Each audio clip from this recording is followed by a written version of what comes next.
Good evening and thanks for joining tonight. Today marks the end of EAA AirVenture, and tonight we're taking you there.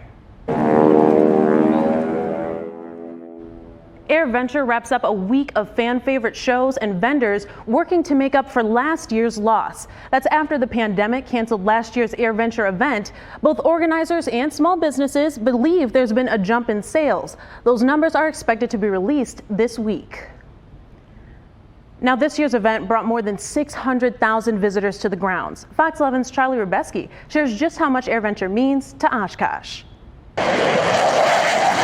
After nearly 2 years, 24 months is a long time to not do something that is as big and as complicated and has as many moving pieces as this has. EAA AirVenture took off once again. Phil Klump was happy to return to EAA after last year's event was canceled. It's refreshing that things are getting back to normal. He's been coming to the event for at least 25 years. My dad used to be a private pilot in St. Louis, and we flew in.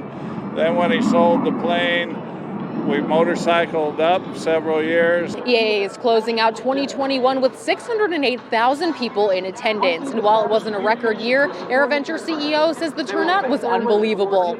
Certainly coming off the pandemic year, we had a lot of challenges this year. Probably one of the things I'm most proud of is that we put in place a lot of plans for things like weather and things like parking and what would happen if we did have events that came up. And I think that the team here at EA executed flawlessly, especially when you look at Wednesday night.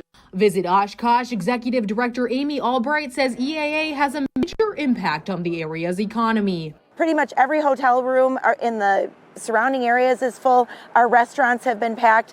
The fuel that is sold this week, the groceries, the landscaping that is put in out here, I mean, you name it. Albright and the other 600,000 attending fans are happy to be back. In Oshkosh, Charlie Rubeski, Fox 11 News.